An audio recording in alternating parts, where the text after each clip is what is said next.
Isaiah, you're the underdog in this spot. Does it feel good to go out there, upset the odds, and bust some parlays? Man, all right. So that's what my friends call me, the parlay buster, because for whatever reason, man, I can't get the nod on the odds, man. I don't know what I got to do. I probably got to start knocking some people out. So I'll give you guys that. Yeah, no, it feels great. Going to Citadel again. I always bring that up because it's part of my story, but it's an underdog story, man. Like, I was slept on, I was discounted, and then turned into an All-American by going to a small school or smaller school. So, yeah, man, I don't mind being the underdog, but I know if I keep working the way that I'm working and fighting the way that I'm fighting, I won't be the underdog for long. And let's take it a step further.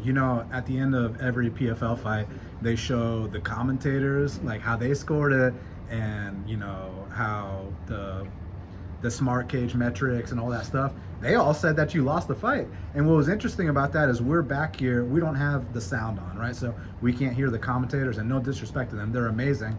Are you surprised that they all thought you lost that fight? Because we thought you won 2-1 pretty clearly. Like I said, man, it was too close for comfort for my part, so I don't blame anybody for the nods that they give right there. I got to do a better job. I got to do more work. I think the ring dominance was something that was counted there, and the damage that I did.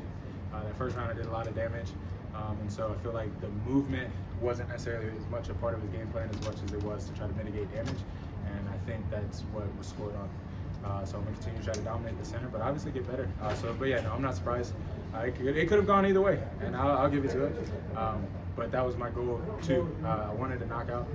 But in that third round, when I looked at my coach and I was like, yo, it's 1-1. My goal was like, yo, I got to try to win this third round. I got to figure something out. I got to put something together. So. And lastly, yesterday at the face-off during the weigh-ins, it seemed like your opponent was having a little fun. He was playing some games. Do you feel like he underestimated you at all? No, man. Denzel's a cool dude. Actually, after the Challenger series, man, we had each other on Instagram. We were chatting, talking about like trying to train together before we got matched together to fight. But at the end of the day, it's just business. And anybody who played ball or played sports when he knows that, like, even if you're my friend, bro, like, if it's me versus you to do something, like, I'm gonna bring it. So no, it was cool. That's also been the cool thing about heavyweights being around the PFL. I haven't seen a lot of bad blood. Like, man, heavyweights were usually just chill dudes who like to eat and we just want to fight. No, he was a cool dude.